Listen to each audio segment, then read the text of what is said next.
Bonsoir à toutes et à tous, merci une fois de plus d'être au rendez-vous d'Horizon Sport sur Equinox Télévision. Eh bien, ce soir, nous allons revenir sur la mission des inspecteurs de la Confédération africaine de football qui ont achevé leur mission ce jour au Cameroun après avoir parcouru les 6 sites qui devaient donc abriter la Coupe d'Afrique des Nations en 2019. Qu'est-ce que les inspecteurs de la Confédération africaine de football ont vu et vécu au Cameroun? On va essayer d'apporter quelques éléments de réponse dans ce programme, tout comme les Lions appriment que coach Rigobert Song du côté du Maroc sont dos au mur. Ils devraient à tout prix remporter la dernière coupe de rencontre. En ce qui concerne donc cette coupe le championnat d'Afrique des Nations, du côté du Maroc, les Lions appriment jouent contre l'Angola demain, la deuxième sortie dans leur groupe. Une sortie qui est tout à fait primordiale parce que le Cameroun ne devrait plus perdre s'il souhaite continuer la compétition. On verra dans cette édition ceux qui sont déjà qualifiés et même les enjeux pour la suite de cette compétition. Tout comme on reviendra sur le championnat d'Afrique des Nations, la 23e édition de la Coupe d'Afrique de handball qui se dispute du côté du Gabon voisin, avec l'équipe du Cameroun qui a déjà fait 2 sorties avec 2 défaites. Qu'est-ce qui n'a pas marché? Qu'est-ce qui devrait être fait si le Cameroun dans cette compétition souhaite peut-être sortir la tête à relever dans cette compétition? On essaiera de s'interroger dans ce programme.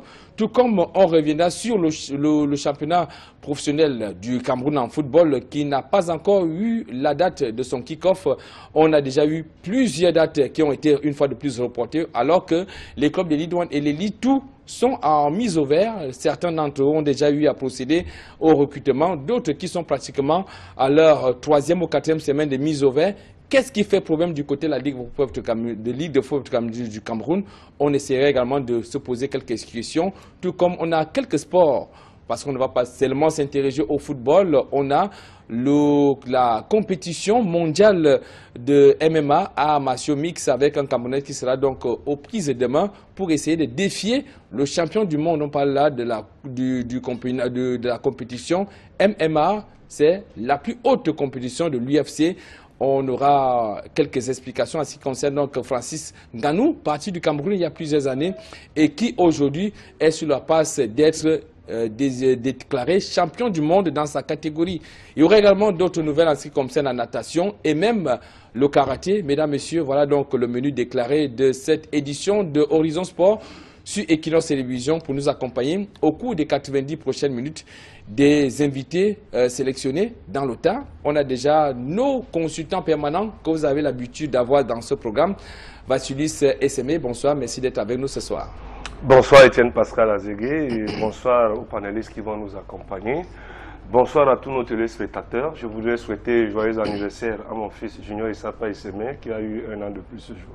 Alors, vous sortez, vous me l'avez annoncé dans les coulisses de l'opération de détection des jeunes talents dans le cadre de l'opération Landafoot. Comment est-ce que ça se comporte dans la région littorale en tant qu'adjoint du pôle littoral? Oui, disons que c'est un vaste chantier que nous avons essayé de découper en zones. Donc jusqu'ici, nous avons déjà fait 7 descentes sur 7 zones différentes. Donc cet après-midi, nous étions du côté de Japoma où nous avons eu enregistré une centaine d'enfants et avec lesquels nous avons entretenu avec un festival géant de 8 ateliers. Donc ils ont pris du plaisir. Et partout où la caravane passe, c'est ce travail que nous essaierons de faire. Donc le week-end passé, nous avons été également du côté de Bonabéry, où nous avons regroupé tous les jeunes des quartiers environnants de ce côté-là. Évidemment, c'était aussi dans la 120aine d'enfants. Mercredi passé, nous avons eu près de 180 jeunes comme ça, venant de Noubel, dans du stade à Sekna. On a fait un interregroupement de 3 zones de Koti, Stade Kamraï et Noubel. On évolue, on a fait Bonamoussadi, on a fait Lendi. Donc c'est vous dire qu'au littoral on travaille. Je pense que c'est de même dans tous les autres pôles. Nous sommes en train de préparer ces jeunes à l'avènement de la sélection finale qui se fera par les experts que l'ANAFOOT nous enverra et à l'issue desquels de tous ces jeunes qui sont, n'est-ce pas, enregistrés, je peux vous dire que la région du littoral, en ce moment, nous avons déjà dépassé le quota de 1500. Donc, on va s'organiser, à donner la chance dans tous ces quartiers dans lesquels nous sommes passés, afin que qu'on réunisse, n'est-ce pas, le quota à travers lequel les meilleurs sortiront pour dégager les 50 pensionnaires qui entreront au pôle du littoral, bien évidemment, 25 garçons, 25 filles. Ben, on est en train de faire le travail et on continue à fouiner. Et bien évidemment, on attend le jour J où les experts passeront. D'accord, merci à vous, Vassy Seseme. On se rend compte donc que le travail s'est fait véritablement dans la région du littoral, tout comme partout au Cameroun, parce qu'il faut dire qu'il y a 10 pôles qui effectuent donc ce travail de ça pour qu'on puisse avoir cette fine couche des stars du Cameroun qui devaient donc intégrer la toute première vague de l'Académie nationale de football du Cameroun en septembre 2018. 25 jeunes filles et 25 jeunes garçons. Clément Zeko, bonsoir, merci d'être là une fois de plus. Bonsoir Étienne, bonsoir aux companélistes, bonsoir à l'ensemble des téléspectateurs. Permets-moi d'aller au septentrion du Cameroun pour déposer mes valises à Garoua et faire un hommage très appuyé au colonel Abdoulaye Amoa. Ensuite, je vais rencontrer pour voir la famille Oye et Kamena pour leur souhaiter bonne année et surtout embrasser tendrement Boni Zeko, Hilde Elena, Lydia et lui dire bonne année. Merci, le message est passé. À côté de vous, Jacques-Éric Andic, il est journaliste sportif au quotidien Mutation. Bonsoir. Bonsoir Étienne Pascal et bonsoir à tous les nombreux téléspectateurs d'Equinox Télévision. Alors, vous avez vécu de bout en bout le passage de la mission des experts de la Confédération africaine de football dans la région du littoral, c'est ça? Tout à fait, tout à fait. Donc, on aura avec vous quelques détails. Ce qu'on n'a pas pu voir, c'est que les yeux de la caméra, des caméras qui étaient derrière cette mission n'ont pas pu voir. Vous allez peut-être nous dire quelques détails en ce qui concerne cette descente dans la région du littoral. En tout cas, les téléspectateurs d'Equinox Télévision auront la version des faits d'un reporter qui était sur le terrain. Merci d'être là avec nous ce soir. On a un président de la Fédération camerounaise de karaté et discipline affinitaire qui nous accompagne ce soir, également amateur de football, Maître Emmanuel Wakam, bonsoir. Bonsoir Pascal, je veux souhaiter bonne année, mes meilleurs vœux à tout le peuple camerounais. On va dire shalom, paix pour notre nation, qu'on retrouve toujours notre concorde, notre fraternité, notre unité, qui est un facteur très important pour non seulement le développement, mais pour la pratique du sport en général. Alors avec vous, on va effectivement se rendre compte que cette émission ne fait pas la part belle au football parce que c'est une émission pluridisciplinaire et avec vous on va nous parler de karaté avec notamment, vous annoncez dans les tout prochains jours l'Assemblée générale de la Fédération camerounaise de karaté et discipline affinitaire. Tout à fait. Vous savez, nous sommes en fin de saison sportive. Et comme prévoit nos statuts, nous devons faire une assemblée générale bilan. Au cours de cette assemblée générale bilan, évidemment, nous déclinons, n'est-ce pas, les activités au niveau national et au niveau international. Nous les connaissons déjà. Et fort de tout ça, je viens de faire une petite tournée dans certains coins du Cameroun pour sensibiliser, n'est-ce pas, les participants. Je viens de recevoir dans la ville de Douala le directeur technique national pour que nous mettions en place, n'est-ce pas, qu'on figure et qu'on reconstruise, n'est-ce pas, le programme, l'organigramme technique des sociétés nationales pour que, n'est-ce pas, l'année 2018 qui est une année charnière au niveau du karaté, non seulement africain, camerounais mais africain, parce qu'il faut savoir qu'au mois de juillet, nous allons aller au jeu de la jeunesse du côté d'Algérie, et ça c'est la catégorie, n'est-ce pas, de moins de 18 ans. Au mois de novembre, on sera au championnat du monde, ça c'est la compétition obtenue par l'État déjà, du côté d'Espagne. On va aller du côté du Maroc pour le Karaté One. Ça c'est important, c'est dire que nous on a un calendrier hyper chargé cette année. Donc il fallait qu'on se prenne à temps et nous sommes prêts à disposition pour qu'au sortir de cette assemblée générale bilan, n'est-ce pas, que chacun, qui remet la feuille de route à tout le monde, pour qu'on essaie, n'est-ce pas, de capitaliser et de faire mieux et de rentrer dans le ranking mondial. Parce qu'il faut savoir que l'objectif du karaté camerounais pour notre macro-programme c'est Tokyo 2020. Et Tokyo 2020, pour nous, ça a démarré depuis 2017. Alors, pour être à la hauteur de toutes ces compétitions, dont vous venez de faire mention, il va falloir qu'il y ait d'abord la compétition qui démarre sur le plan national. Cela est déjà également dans votre emploi du temps pour cette année 2018. La compétition commence quand au niveau de la Fédération camerounaise de karaté? Écoutez, l'Assemblée générale va se tenir à Douala le 28 janvier 2018. Et la semaine d'après, le 3 février, du côté de Yaoundé, vont se tenir des championnats couplés, les juniors et les seniors, parce que nous mettons l'accent sur les deux. Parce que désormais, les championnats au niveau international, sur le même tableau technique, au niveau africain, nous couplons ces compétitions. Souvenez-vous qu'au mois de juin 2017, Yaoundé abritait le championnat africain de karaté junior et senior. Nous irons à Rwanda au mois d'août pour ce même championnat et nous avons pensé que toutes nos compétitions désormais vont allier sur le même plateau technique les juniors et les seniors. Donc le 3 février 2018 auront lieu à Yaoundé le championnat africain junior. Alors tout au long de ce programme, on va certainement revenir sur quelques détails en ce qui concerne donc la compétition pour la Fédération camerounaise de karaté et discipline affinitaire au Cameroun en 2018. Alors, une autre, on va s'intéresser maintenant à un sport de combat avec un Camerounais qui sera sur la scène dans quelques jours du côté de Boston aux États-Unis d'Amérique. Son nom, c'est Francis Ngannou. Il va donc affronter un Américain type Miocic dans la catégorie donc du titre de champion du monde des poids lourds de l'Ultimate Fighting Championship qui est l'UFC. C'est la plus prestigieuse ligue des arts martiaux mixtes. Il va donc à 31 ans essayer donc de défier le champion du monde, l'actuel champion du monde. Il est de nationalité américaine mais d'origine croate. Je vais vous proposer dans l'élément qui va suivre le portrait de ce Camerounais originaire de la région de l'Ouest du Cameroun. Comment est-ce qu'il est arrivé à ce stade de la compétition? Quelles sont ses ambitions? On y va en son et en image et on se retrouve juste derrière. Plus la vie était difficile envers moi, plus au bout d'un certain moment, j'en avais marre. Un défi peut-être contre la vie qui s'acharne contre moi. Et c'est comme ça que j'ai développé ma détermination.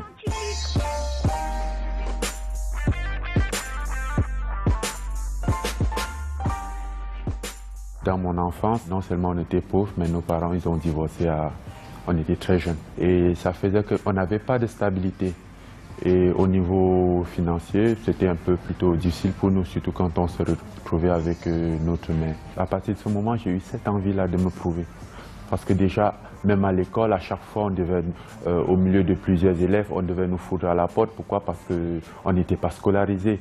Nos frais de scolarité n'étaient pas payés. Ça me faisait honte. J'avais comme l'impression d'être inférieur. Et je m'étais juré de prouver que si les choses dépendaient de moi, je pouvais faire quelque chose de mieux.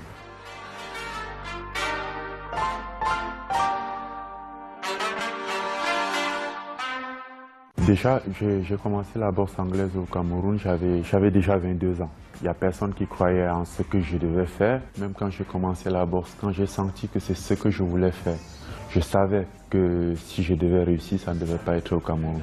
C'est difficile de claquer sa porte un beau matin et de tourner le dos en disant « je m'en vais peut-être pour te jouer ». Tu dois t'adapter, tu dois te créer de nouveaux amis, tu vas tout recommencer à zéro, quoi.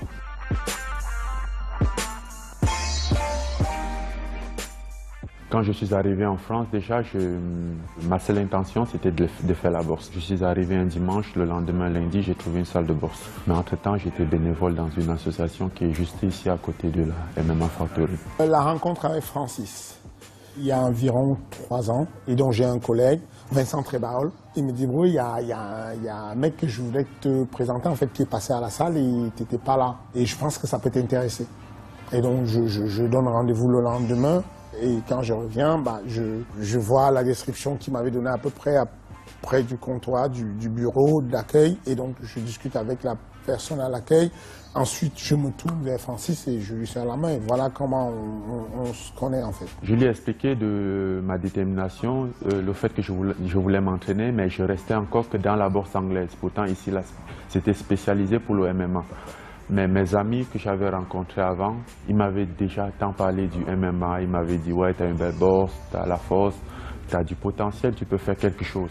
Déjà, le premier jour, il me parle du MMA. J'ai dit, c'est quoi le MMA? Il me dit, ouais, c'est ce sport-là. Ah oui, c'est ce sport-là, ce truc qui se fait dans la cage souvent, qui passe sur RTL 9. Il me dit, oui. J'ai dit, ah, non, mais ça ne m'intéresse pas. Je veux un sport de... Il avait fait un peu de boxe anglaise au Cameroun. Il voulait continuer à faire de la boxe anglaise. Il a un très gros caractère, c'est ça. Mais c'est un défaut vertueux. On ne peut pas être champion si on n'a pas du caractère. On ne peut pas être champion si on n'a pas le côté égoïste de manière vertueuse. Donc il dit, je vais faire de la boxe anglaise. Et moi j'insiste, je ne suis pas sûr que ce soit le chemin le plus rapide pour toi pour t'en sortir. Tu n'as pas simplement besoin de sport, mais tu as besoin d'un ascenseur social. Je pense que ça va aller très très vite en MMA pour toi. Et je sens qu'il est réticent, mais il ne me dit pas. Je commençais le MMA, je le faisais un peu comme ça, en cherchant des possibilités en boxe anglaise. Et c'était très difficile, mais je n'avais pas désespéré. Et au bout d'un certain moment, il a commencé à me parler des contenders, des petites compétitions au MMA. Je me suis dit, ben, pourquoi pas, il faut essayer, il faut faire une expérience. Tout ce qu'il faisait, c'était phénoménal. On ne peut pas avoir 100 kilos et mettre une série de coups aussi rapides. On ne peut pas avoir 100 kilos et se déplacer aussi rapidement, on fait un sprawl aussi rapidement. On ne peut pas avoir 100 kilos et être aussi endurant.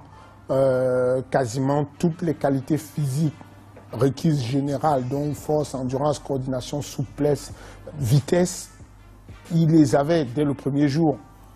Du coup, je sais juste qu'un champion, ça va éclore parce qu'il y a une rencontre avec quelqu'un qui sait lire le champion et qui va lui mettre un environnement favorable pour qu'il puisse éclore.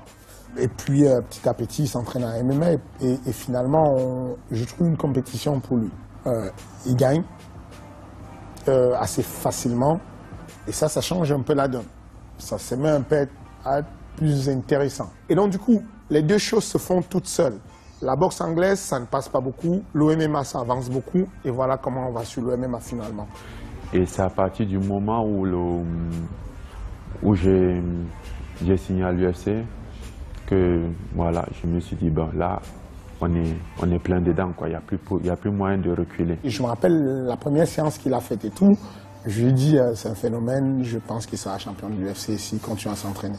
À partir du moment où on partage une même salle, on s'entraîne ensemble, on se doit de veiller un peu, en quelque sorte, de veiller l'un sur l'autre. Parce que si ton partenaire d'entraînement il est mal ou qui ne s'entraîne pas, du coup il n'y a pas d'entraînement pour toi. Du coup peut-être la salle elle est vide et vous vous rencontrez tous les jours, il n'y a aucune raison pour que vous ne deveniez pas des proches, quoi. Je suis persuadé qu'on ne fabrique pas des champions. Je suis persuadé que le coach qui me dit qu'il fabrique des champions, c'est un gourou, c'est un mytho. J'aime pas trop les défaites, ça me laisse des goûts amers. Voilà. Voilà donc Francis Ngannou, celui-là même qui va se mesurer au champion du monde. Il se prénomme Stipe Miocic. Il est de nationalité américaine mais d'origine croate, qui va donc mettre en jeu son titre de champion du monde de la catégorie des poids lourds. Alors, Maître Emmanuel Wakam, c'est un Camerounais qui est parti dans l'anonymat et qui est sur le point d'être sur le poids quand même d'une compétition assez relevée qui est la compétition des arts martiaux mixtes. Tout à fait. Disons que je vais profiter de cette occasion pour faire un clin d'œil à un autre champion camerounais aussi, qui vient de champion du monde, Akwan Farel, qui en Chine a battu un Russe pour être champion du monde, n'est-ce pas, en boxe savate française. Ça demande tout simplement qu'il y a des Camerounais qui font des choses extraordinaires dehors, mais qui ne sont pas connus. Et j'ose seulement croire qu'au sortir d'un reportage comme celui-ci, on devait faire des bonnes démarches administratives, n'est-ce pas, qu'il y ait la reconnaissance, n'est-ce pas, dans le cadre d'une diaspora positive, n'est-ce pas, encourager ces jeunes, des jeunes, n'est-ce pas, qui font la fierté. Parce que dans le reportage, j'ai pu comprendre qu'ils combattent aux couleurs du Cameroun. Ça démontre souvent cette fibre patriotique qui continue à admettre, malgré, n'est-ce pas, les difficultés et les conditions dans lesquelles nous pensons qu'il est parti du Cameroun. Donc c'est une chose extraordinaire. Et surtout un sport, le MMA, c'est un sport qui n'est pas connu en Afrique en général, parce que c'est une compétition, c'est un combat de soumission, c'est un combat qui est extrêmement difficile, où il y a plusieurs arts qui font une compilation de beaucoup d'arts pour se trouver à l'intérieur. S'il est parti à la bourse anglaise pour faire le MMA, ça démontre tout simplement qu'il a quelque chose dans le ventre. Alors, Vassili Seseme, on peut quand même reconnaître en Francis Ngannou, plusieurs Camerounais qui sont partis dans l'anonymat et qui expriment aujourd'hui leur talent hors de nos frontières. Ils sont très nombreux, ces Camerounais, dans plusieurs disciplines sportives qui n'ont pas cette opportunité d'être encadrés sur le plan local et qui se retrouvent à l'extérieur, mais son cas quand même suscite quand même beaucoup d'interrogations. Lui qui est parti, il avait la possibilité de combattre aux couleurs d'une autre nation, mais il a choisi quand même le Cameroun. Oui, ben, je pense que là, il veut satisfaire un rêve. Pourquoi pas être champion sur la bannière de couleurs de son pays. Donc, c'est un rêve pour tout le monde. L'occasion, il a saisi jusqu'au bout. Il est quasiment là. Il a la possibilité de monter sur la dernière marche du podium avec les couleurs du Cameroun. Je crois qu'il va le faire. Maintenant, après, derrière, est-ce que face au contrat, face aux sollicitations et tout, il n'aura peut-être plus les mêmes moyens pour, n'est-ce pas, assurer ce statut-là. Et puis, immédiatement, s'il n'a pas de suivi ou l'encadrement qu'il faut, il sera obligé de faire comme les autres. Ça, il faut le dire d'une manière aussi claire. Mais ce qu'il faut saluer ici, c'est son courage, c'est son abnégation, c'est sa volonté à pouvoir réussir, parce qu'il a dû traverser pas mal d'étapes. Mais il a continué à croire à un rêve qu'il a voulu réaliser. Aujourd'hui, il a l'occasion de le réaliser. Donc, déjà, il faut que nous le souhaitions tous bonne chance. C'est l'occasion de saluer également son courage. C'est aussi l'occasion de dire aux autres que quand on croit, quand on a la volonté, quand on travaille, quand on est patient, quand on a l'humilité, quand on a la loyauté, quand on croit à ce qui vous accompagne au quotidien, vous pouvez, n'est-ce pas, atteindre ce genre de succès, ce genre d'espoir. Donc moi je dis bon vent à lui. Maintenant, qu'il soit champion, et puis derrière, il aura sa destinée, il pourra prendre la décision qui est salutaire pour la suite de sa carrière, parce que c'est de ça qu'il s'agit. Exact. On souhaite donc que Francis Ngannou puisse atteindre son objectif, être champion du monde. Mais Jacques-Éric Andic, en tant que journaliste sportif, vous avez l'impression que ce compatriote qui a décidé de mettre en avant le vert ou jaune pour ce titre mondial, a-t-il reçu l'appui nécessaire et même la communication de la presse locale et même des pouvoirs publics, pouvoirs du Cameroun sportif pour ces titres quand même qu'il va défendre demain? Non, je crois que c'est dans l'anonymat le plus total que Francis Ngannou va être le challenger du champion du monde de MMA, vous avez dit. C'est un sport de combat déjà très peu connu au Cameroun, qu'on va découvrir grâce à ce championnat du monde que va disputer notre compatriote à Boston, aux États-Unis. Moi, je crois que si Francis Ngannou se retrouve là aujourd'hui, c'est un rêve. C'est un rêve, c'est même un miracle. Parce qu'il n'y a aucune politique sportive qui est en amont de sa réussite. C'est-à-dire, c'est une personne qui, voyant qu'au Cameroun, il n'y a pas de structure, il n'y a pas d'organisation, il n'y a pas une véritable politique d'émergence des boxeurs, des pratiquants du noble art, il a choisi l'impasse. Parce qu'il va en Europe de manière frauduleuse, et en Europe, il galère pendant plusieurs années. Et s'il arrive là, aujourd'hui, c'est un rêve. Il y en a plusieurs. Il y en a plusieurs sportifs qui partent du Cameroun pour l'Occident et qui là-bas sombrent. Lui, c'est une exception. C'est une exception. C'est pour ça que nos dirigeants, ceux qui gèrent nos fédérations, doivent se poser des questions. Comment est-ce que nous manageons nos stars? Comment est-ce que nous manageons nos talents? Parce que comme Francis Ngannou, il y a plusieurs talents qui se perdent. Je vais vous prendre un petit exemple. Nous avons le boxeur Hassan Dam-Dikam et je crois le boxeur Félix Takam. Ils boxent aujourd'hui au haut niveau. Ils sont partis du Cameroun, je crois, après les Jeux Olympiques 2004, Athènes 2004. Ils sont partis de leur propre chef parce que les structures ne suivaient pas ici. Ils ont émergé, ils ont disputé les championnats du monde et c'est le Cameroun qui en bénéficie, même s'ils portent les couleurs d'autres pays. Donc c'est pour ça que nos dirigeants doivent travailler à organiser, à structurer nos disciplines, à structurer nos sports afin que nous puissions avoir des athlètes en grand nombre au plus haut niveau. Parce que comme Francis Ngannou, il y en a plusieurs, mais malheureusement qui ne sont pas suivis, qui ne sont pas encadrés. Donc, sa présence à ce niveau est une exception qui confirme la règle. La règle au Cameroun, c'est que les talents sont abandonnés, les sportifs ne sont pas soutenus et malheureusement ils sombrent. Alors, on a la chance quand même d'avoir des éducateurs de sport sur ce plateau, en même temps, avec la double casquette de consultant, Clément Zeko. Quelles leçons peut-on tirer de cet exemple de Francis Nganou, parti dans l'anonymat, je le disais? Il est actuellement en train de vouloir défier les plus grands du monde dans cette compétition, peu connue au Cameroun, et qu'il a choisi de combattre aux couleurs quand même du vert ou jaune. Cela signifierait-il pour ceux qui sont sur le pays qu'ils peuvent aller à l'extérieur de façon frauduleuse et toujours continuer à défendre les couleurs du Cameroun? Ou alors, est-ce qu'il y a des structures en place, sur place, qui peuvent permettre à ce que ce type de talent puisse éclore sur place et être au-devant de la scène, comme on est en train de le voir pour le cas de Francis Nganou aujourd'hui? Lorsque j'ai suivi le reportage, il y a un passage qui m'a véritablement heurté. Ce passage où il dit, sachant que je ne pouvais pas réussir au Cameroun, je me suis dit, je vais partir. Il dit, sachant qu'il ne peut pas réussir au Cameroun.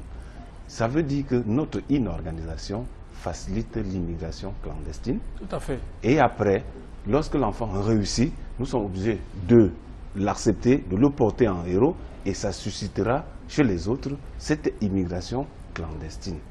Or, les fédérations qui sont en charge de cette discipline devraient, au lieu de faire des combats des hommes, comme c'est le quotidien, de s'organiser pour promouvoir, parce que un des rôles d'une fédération, c'est de promouvoir le sport pour lequel cette fédération a eu son agrément. Or, il se trouve que, très généralement, les fédérations n'ont pas en toile de fond la promotion de la discipline, mais chacun veut se faire sa place au soleil, oubliant que ce sont les hommes, les athlètes qui sont la matière première de la discipline. Et en développant cette matière première, on peut donner à voir que ces gens-là peuvent vivre de leur art. Donc, il y a cette organisation. Mais maintenant, en prenant le cas singulier de Nganou, on se rend compte qu'effectivement, la frustration qu'il a eue, il vous dit que ses parents ont divorcé très tôt. Et la galère dans laquelle il a été plongé, faisant en sorte que si tout ne dépendait que de lui, il pouvait montrer que les choses peuvent se passer autrement. Honnêtement, cette phrase est une phrase qu'il faut souligner pour amener les uns et les autres à comprendre que le destin ne dépend pas de quelqu'un d'autre. Le destin de chacun dépend de celui-là qui se donne les moyens de transformer son rêve en réalité. Il a du talent et des arguments dans la bourse anglaise.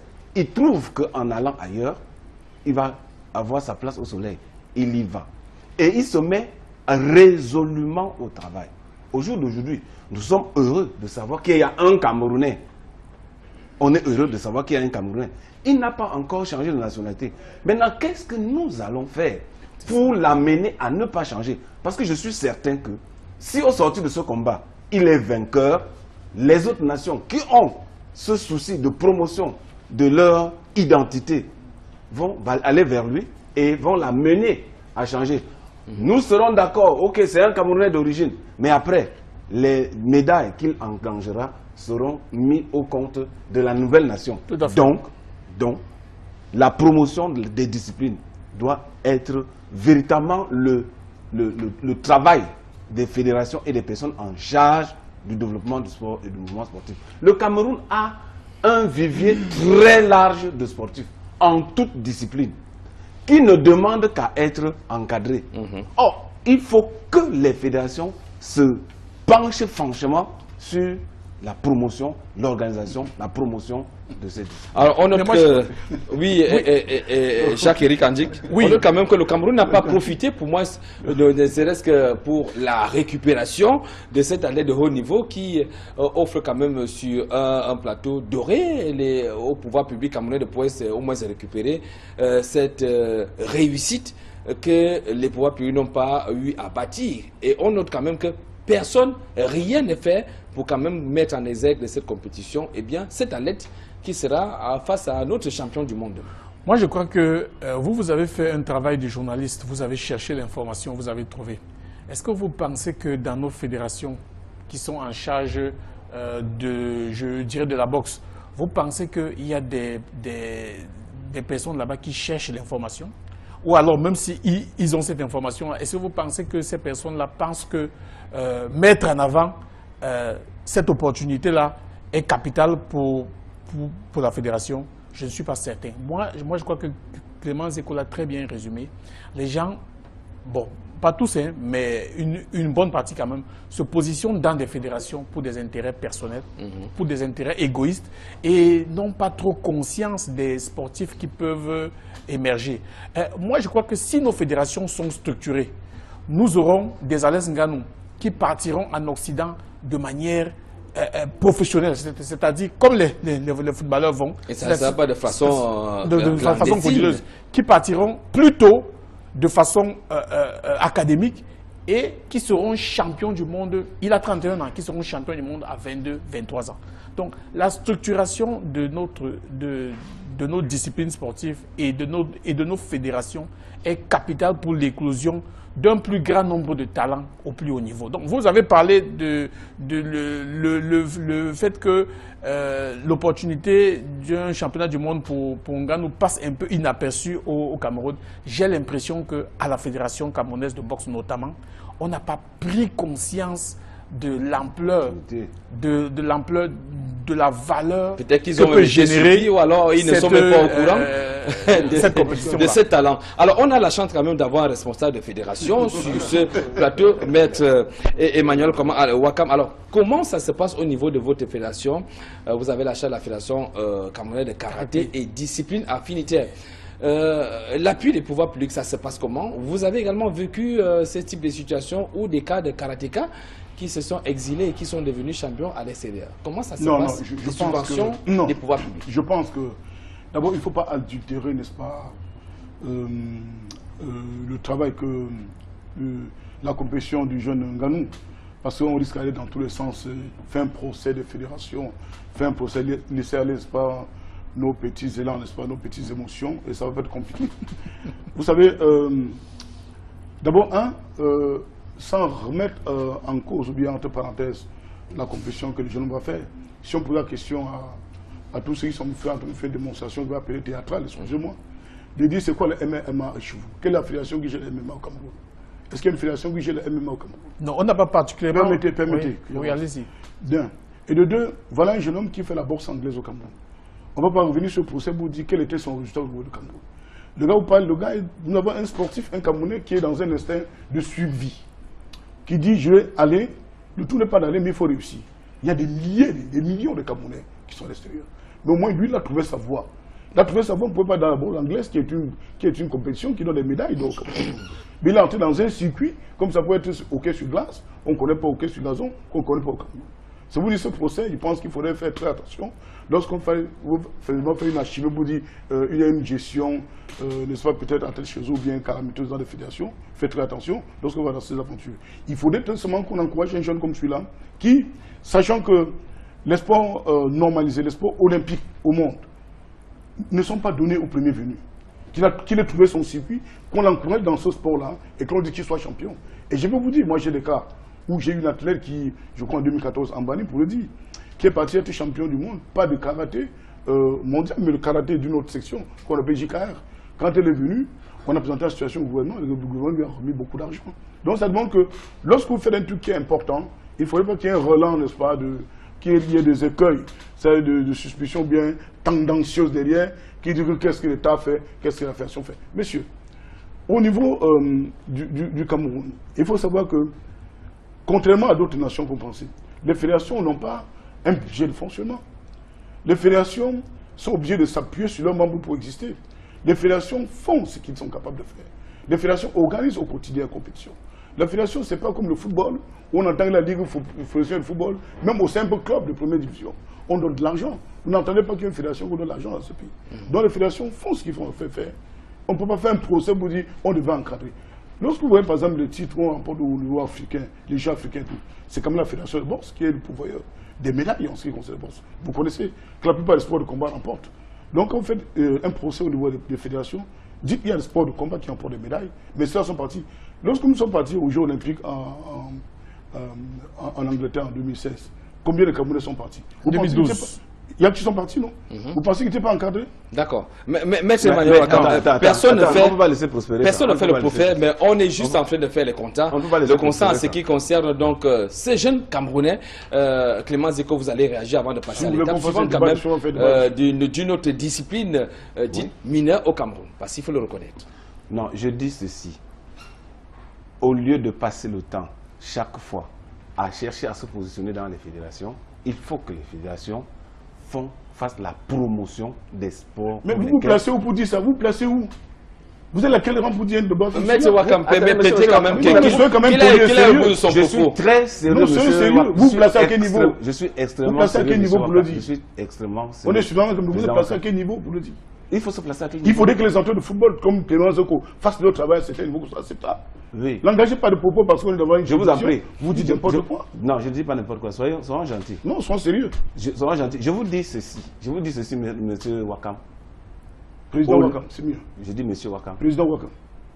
Bon, allons-y, Clément Zeko, peut-être qu'on sort de ces sujets, parce qu'il y a d'autres encore plus intéressants dans ce programme. Oui, le président Wakam voudrait utiliser la diversion pour me faire perdre le fil de mes idées. Allons-y, on vous donne l'impression que je n'ai pas la suite dans les idées. Je ne suis pas comme ça.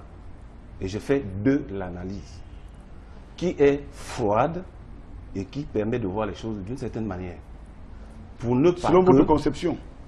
Pour ne pas que les choses comme ça arrivent et on se gargarise. Non. Qui se gargarise? Non, on doit pas le gargarise. Nous, qu'est-ce que nous sommes en train de faire? C'est quoi le MMA? Alors, on va poursuivre, Maître Emmanuel Wakam et Eric Adi, si vous permettez, on va quand même vous proposer des images d'une autre discipline sportive au Cameroun qui peut-être ne reçoit pas autant d'éloges et même de subventions que le football. Il s'agit de la natation avec donc les nageurs camerounais qui se préparent pour l'ouverture de la saison sportive dans la région du littoral. Vous les voyez d'ailleurs là, dans cette piscine dans la ville de Douala. Les athlètes de toutes catégories confondues se sont donc présentés à la piscine olympique de Bassa sous l'encadrement de l'entraîneur national Augustin Dikoumé. Eh bien, le champion du Cameroun, Charlie Djoumé, lui se prépare pour essayer d'améliorer son temps sur le plan africain. Voilà donc une autre discipline qui devrait donc être encadrée pour qu'on ait des athlètes, des champions d'Afrique, des champions du monde, pour qu'on ne les découvre pas lors des, comme on l'a fait dans ce programme avec le cas de Francis Ngannou qui est quand même un cas isolé. J'ai envie donc de vous proposer d'écouter quelques réactions. Tout d'abord celle du champion du Cameroun, Charlie Djoumé. Il revient notamment sur ses exploits et la prochaine saison sportive. Il est au micro de Raoul Taboufoé. C'est en vue des préparations des championnats d'Afrique de la CAN qui se dérouleront au Sénégal et les championnats du monde qui se dérouleront en Chine. Donc ce qui veut dire qu'il faut être dans l'eau chaque jour? Oui, dans l'eau de lundi à dimanche, au moins 2h30 chaque jour. Ce qui veut dire que votre classement au niveau de l'Afrique n'est pas encore amélioré? Non, pas encore. Bon, puisque nous sommes restés longtemps un peu sans faire les championnats d'Afrique, en vue que cette année, on nous va donner la possibilité d'y participer, on va essayer de faire de notre mieux là-bas. Le ministère nous donne la chance d'y participer. Je pense que d'ici là, puisque c'est au mois de mai, on a tout le temps pour s'entraîner pour améliorer le temps, quoi. À la suite donc de ce champion du Cameroun, on va suivre celui qui a la charge d'encadrer tous ces athlètes qui souhaitent donc de sortir la tête du lot dans cette discipline, la natation au Cameroun. Il s'agit de l'entraîneur Augustin Dikoumé, toujours au micro de Raoul Taboufoé. Vous voyez, après le décès de notre président Mahmoud Ali, tout est en train d'aller à gauche et à droite, mais il avait signé une décision pour un programme de formation scolaire et avec le promoteur M. Mekinda Serge. Et ce programme va en droite ligne avec le travail de la fédération. Nous avons les Jeux africains de la jeunesse en 2018 à Alger. Nous avons les Jeux olympiques de la jeunesse à Anjou, à Buenos Aires plutôt. Nous avons d'autres compétitions de la zone 2 qui nous interpellent. Donc, la fédération, il ne faut pas se cacher. Hein. La première promotion de la fédération, c'est-à-dire l'équipe nationale, n'existe presque plus. Il fallait donc mettre en exergue le travail que le ministre des Sports nous demande, à savoir la détection, l'animation. Et c'est ce travail que nous sommes en train de faire. En ce moment, nous avons 100 enfants que nous sommes en train de préparer à ces Jeux et les futurs nageurs dans des différentes catégories, dans des équipes nationales. Eh bien, il faut noter à la suite de l'entraîneur national de natation dans la région du littoral qu'il y a une autre discipline qui interpelle tout le Cameroun sur la scène continentale. C'est le championnat d'Afrique, la 23e édition de handball qui se diffuse du côté du Gabon. On va juste noter que le Cameroun, en 2 sorties, a enregistré 2 défaites. Tout d'abord, face à l'Algérie, lors de la première sortie du Cameroun, les Camerounais ont perdu 23 contre 32. Lors de la deuxième sortie, toujours dans leur groupe, face à une grosse pointure de cette compétition en Afrique, c'est la Tunisie. Les Camerounais se sont une fois de plus inclinés sur le score de 26 contre 32. On note qu'il y a une trêve pour ce qui est de la journée de demain. Les Camerounais vont redescendre au palais polyvalent des sports de Libreville au Gabon où se tient cette compétition pour tenter de remporter une victoire dans ce groupe quand même assez relevé, parce qu'il faut dire que le Cameroun est dans un groupe assez relevé où l'on note l'Algérie, la Tunisie qui est l'équipe la plus capée en ce qui concerne le handball en Afrique, l'Algérie, le Congo et le Gabon qui est le pays hôte. On va juste noter cela. En note, on y reviendra au cours de nos prochaines éditions en ce qui concerne dans cette compétition de la Coupe d'Afrique des Nations, la 23e édition, du côté du Gabon. Ce qui nous permet de rester dans le registre de la Coupe d'Afrique des Nations. Cette fois, on parle de celle que le Cameroun souhaite organiser en 2019 avec les inspecteurs de la Confédération africaine de football qui viennent de boucler la visite dans les 6 sites qui devront aboutir cette Coupe d'Afrique des Nations: Yaoundé, Garoua, Bafoussam, Douala, Boya et Limbé. Voilà donc les 6 sites retenus et qui ont donc reçu la visite des experts de la Confédération africaine de football. C'est vrai qu'au cours de cette édition, on aurait bien voulu vous donner donc la conférence de compte rendu donnée donc par ces experts de la Confédération africaine de football du côté de Yaoundé, mais qu'à cela ne tienne, cela n'empêche pas de revenir en détail sur les détails, ce que les experts de la Confédération africaine de football ont vu au Cameroun, et plus précisément dans la région du littoral. Jacques-Éric Andy, vous faisiez partie quand même de cette délégation qui a mené ces experts dans la ville de Douala. On a les infrastructures sportives, on a les hôtels et les aéroports. Pour vous, au niveau de ces 3 aspects, lequel vous semble plus près et plus commode si jamais il était donné au Cameroun d'organiser la Coupe d'Afrique des Nations le mois prochain? Non, s'il était donné au Cameroun d'organiser la Coupe d'Afrique des Nations dans un mois, la ville de Douala serait disqualifiée. Parce qu'à ce jour, nous n'avons pas de stade disponible. La ville de Douala serait disqualifiée. Mais nous avons encore 1 an devant nous parce que le stade de Japoma doit être livré, je crois, 6 mois avant le début de la compétition. Et on nous a fait comprendre sur place, même si on n'a pas pu y accéder, que les travaux, le taux d'exécution des travaux était de 30%. Ça, c'est les travaux du stade. Et du stade, parce que c'est un complexe sportif, mais pour la CAN, le complexe sportif ne sera pas achevé, nous a-t-on dit. On nous a précisé que c'est le stade de football et son annexe qui seront achevés. Donc, d'après des informations recueillies sur place, c'est 30% des travaux qui sont effectués à l'heure actuelle. Donc, il manque 70% qu'on espère combler au terme de l'année 2018. Eh bien, il faut quand même, il n'a pas été tout évident pour vous, tout à fait, de la presse privée de pouvoir recueillir cette information, parce que j'aurais bien voulu savoir où est-ce que vous avez recueilli ça, mais quand je sais quand même que dans la presse, on parlait de la source, certainement, vos sources vous ont permis d'aller au fond. Mais comment est-ce que vous avez vécu cela? La presse écrite qui faisait quand même partie de cette délégation dans la région littorale, arrivée au stade de Japoma, on vous a fermé carrément les portes de cet édifice. Je dois dire que à l'aéroport international de Douala, dans les hôtels et dans tous les autres stades de la ville de Douala, l'inspection des experts de la CAF s'est passée à peu près calmement, sans problème. Mais c'est au stade de Japoma, c'est-à-dire le seul stade qui va abriter les matchs de la Coupe d'Afrique des Nations 2019 dans le littoral, où il y a eu problème. Là-bas, on nous a fait comprendre que la presse privée, on nous a fait comprendre que nous étions persona non grata. On nous a fermé l'accès au complexe sportif de Japoma. Je ne sais trop pour quelle raison, mais dans le même temps, nos collègues de la presse à capitaux publics ont été admis, sans trop qu'on ne sache pourquoi. On a l'impression, ça c'est une impression, c'est pas... On a l'impression que ceux qui organisaient cette inspection ne voulaient pas qu'on voie certaines choses. On a cette impression. Parce que comment diviser la presse en deux, admettre la presse à capitaux publics et refouler la presse privée qui a généralement une liberté de ton. Donc, ça me donne l'impression qu'il y avait des choses à cacher à l'intérieur. Est-ce que ce n'est qu'une impression, ce n'est pas une certitude. Mais si on n'avait rien à cacher, on aurait pu admettre toute la presse à l'intérieur, vu qu'il y a une partie qui est entrée. Et vu que même quand vous participez à l'inspection, les inspecteurs de la CAF ne se confient pas, ne font pas de commentaires, ne parlent pas à la presse. Donc vous n'avez que vos yeux pour constater. Ceux qui travaillent pour les télévisions, ils immortalisent les images. Ceux qui travaillent pour la presse écrite font des photos.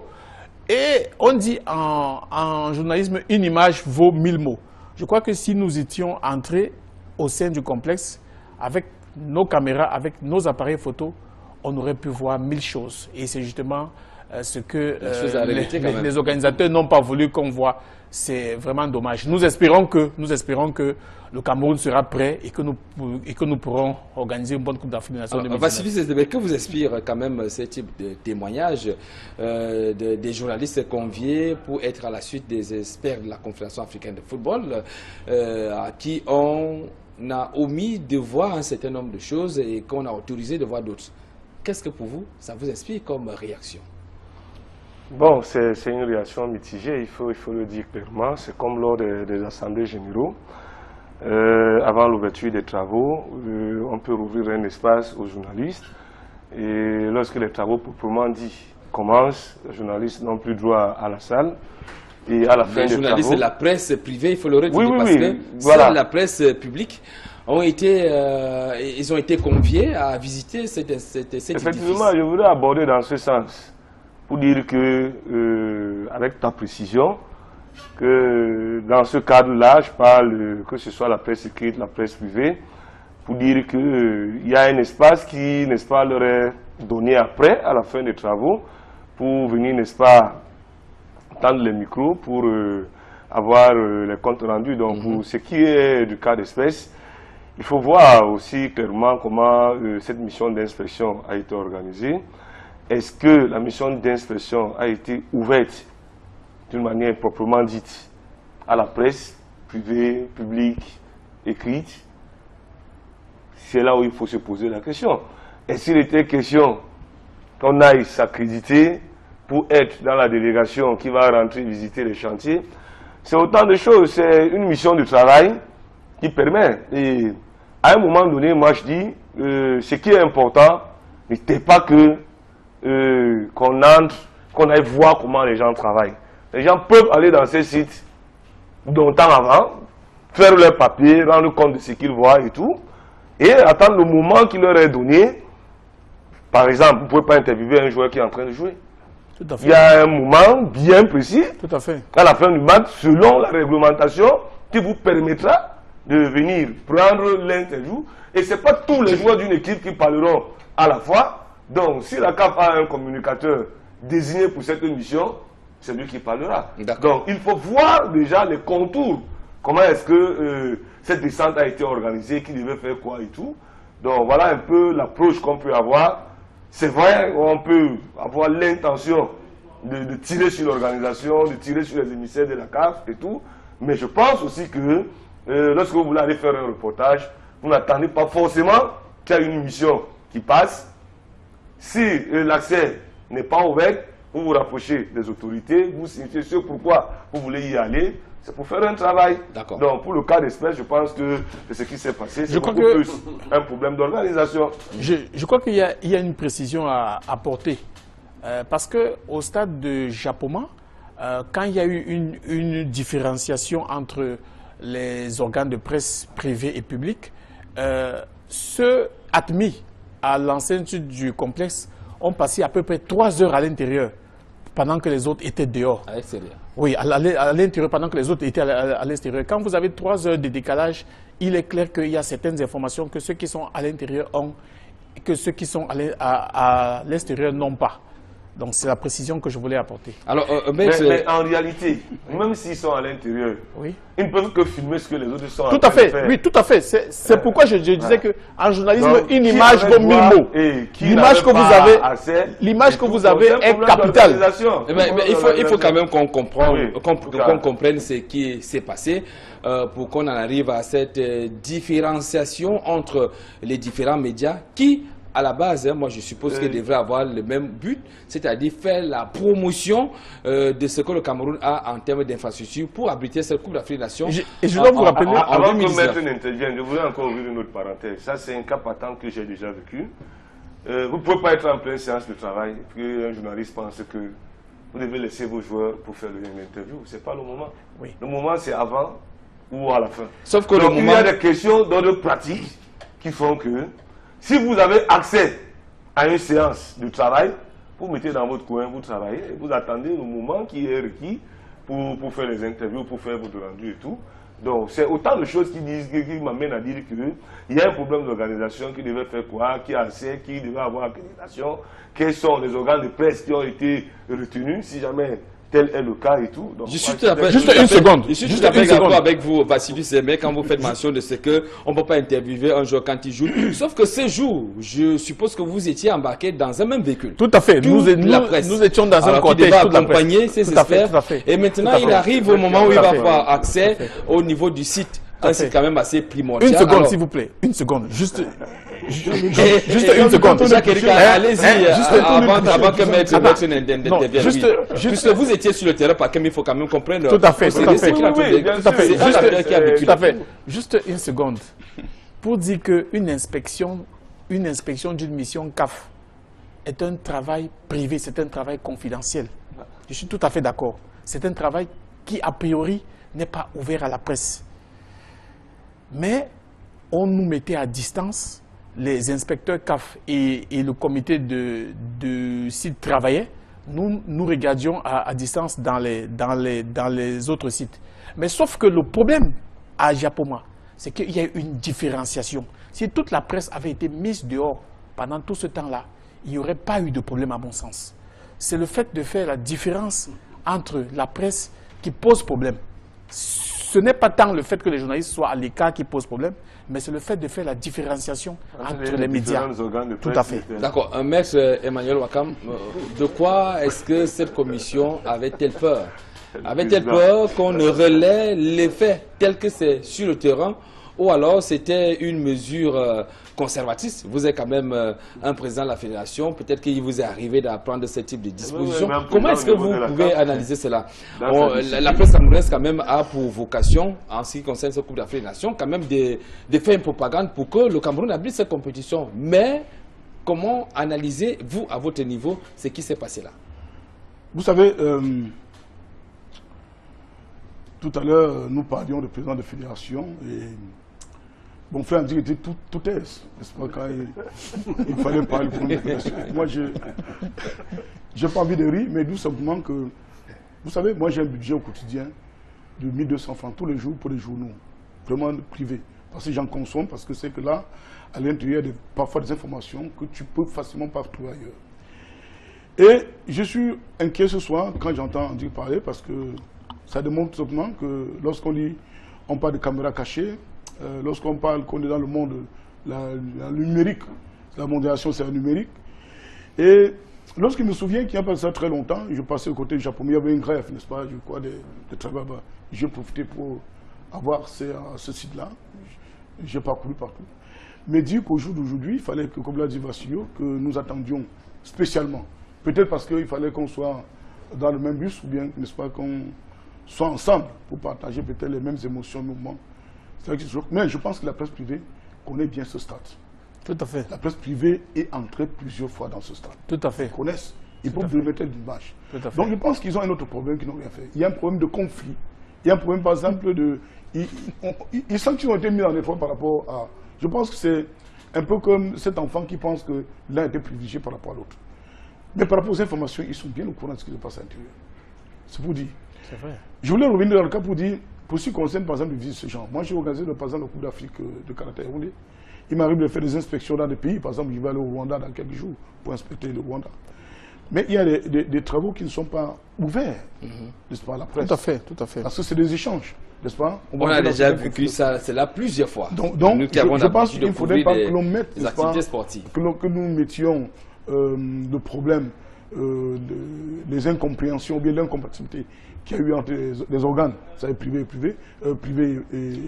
public, n'est-ce pas, pour ne pas, quand dit ne soit pas capable de nous expliquer en fait qu'est-ce qu'ils retiennent de ce stade. Parce qu'en fait, ils connaissent ce qui est dans ce stade. Voilà, tout à fait. Clément Zeko, on revient également sur cette affaire qui paraît quand même assez surprenante, qu'il y ait des médias d'un pays qui doivent accompagner une action qui est celle quand même de l'organisation de la plus grande messe du football en Afrique et qui arrive, c'est qui s'est passé là.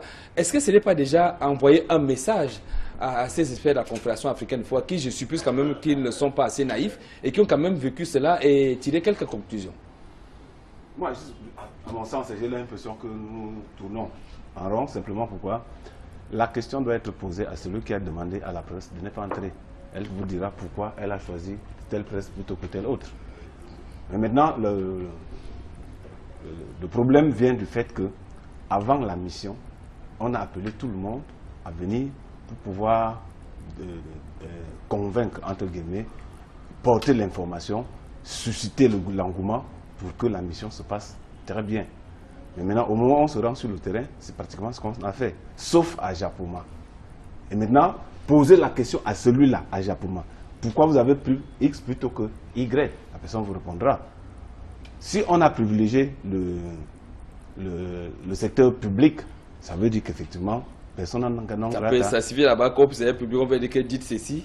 Le CP, non, moi je ne vais pas. Que c'est vert, je ne pousserai pas mon outrecuidance. D'ici que c'est déjà prêt et ils vont le dire alors que je ne pousserai pas mon outrecuidance jusque-là. Je dis simplement, celui qui a refusé à la presse privée d'entrer, c'est exactement pourquoi il a refusé. Maintenant, est-ce que cette personne avait qualité pour dire oui ou non? Si cette personne a qualité, ok.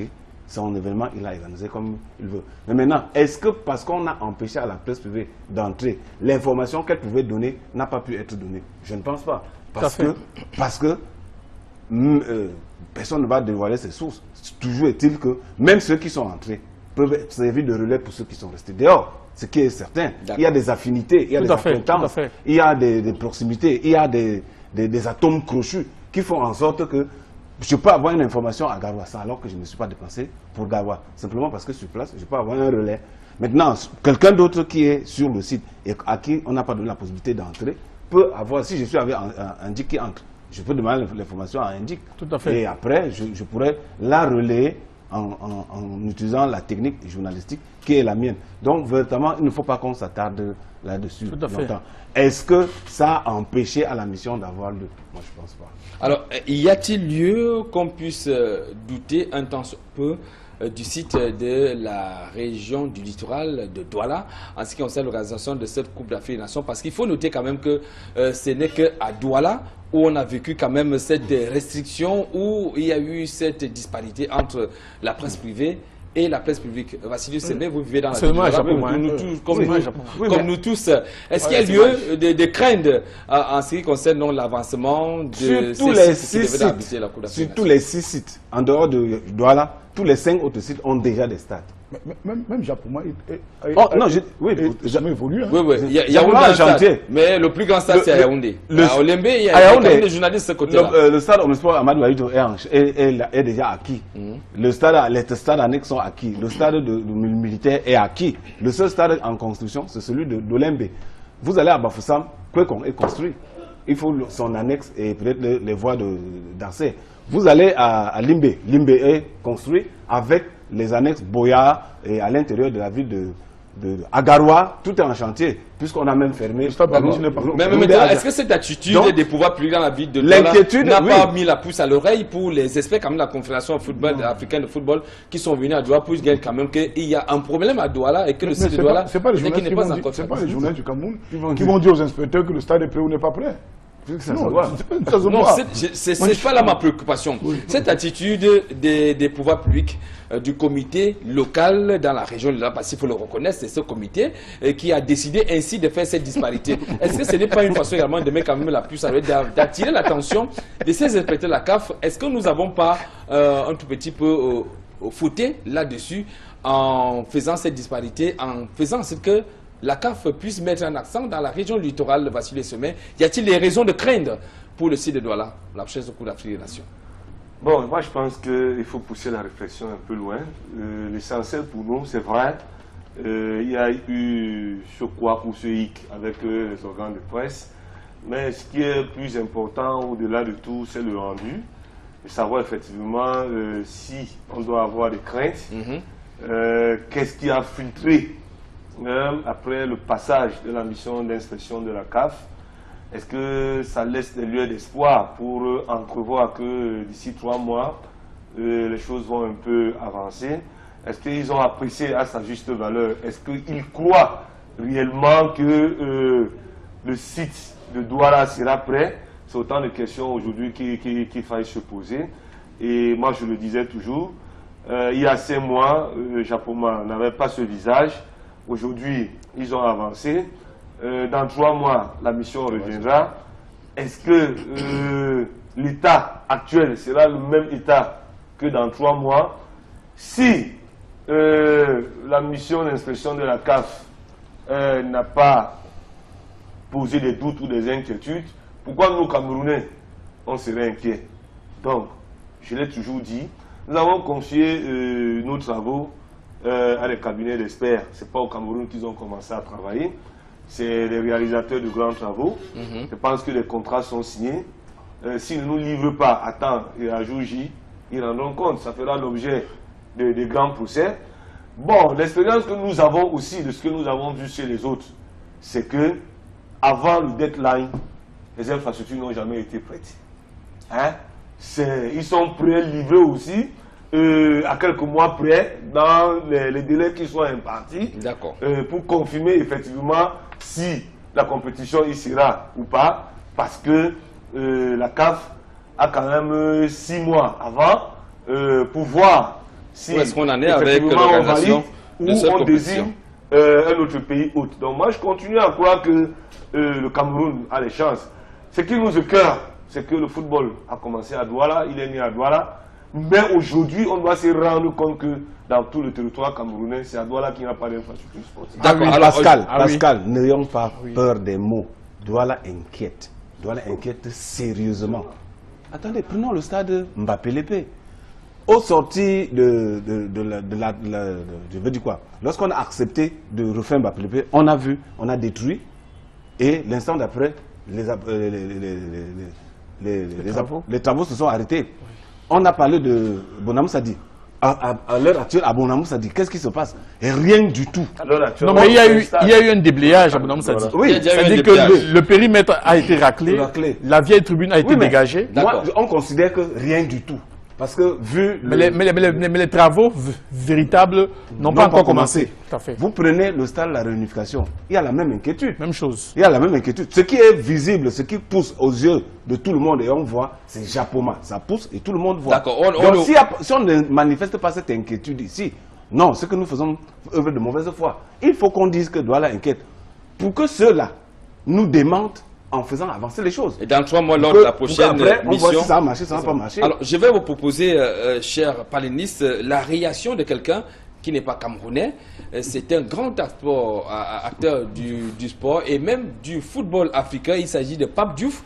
Lui, il réagit par rapport à toute cette situation qui existe, toutes ces réactions qu'on a eues en ce qui concerne donc aussi bien au niveau de la Confédération africaine de football qu'au niveau du Cameroun en ce qui concerne l'organisation de la Coupe d'Afrique des Nations en 2019. Voici ce que pense Pape Diouf. Je propose de l'écouter. inspire ce petit compte rendu de la mission? Ce que ça m'inspire, c'est que d'abord, je ne comprends absolument pas l'attitude de l'actuel président de la CAF, Ahmad Ahmad, sur cette pression qu'il veut mettre sur le Cameroun, un grand pays de football, un pays auquel l'Afrique doit beaucoup dans la reconnaissance du continent sur le plan du football.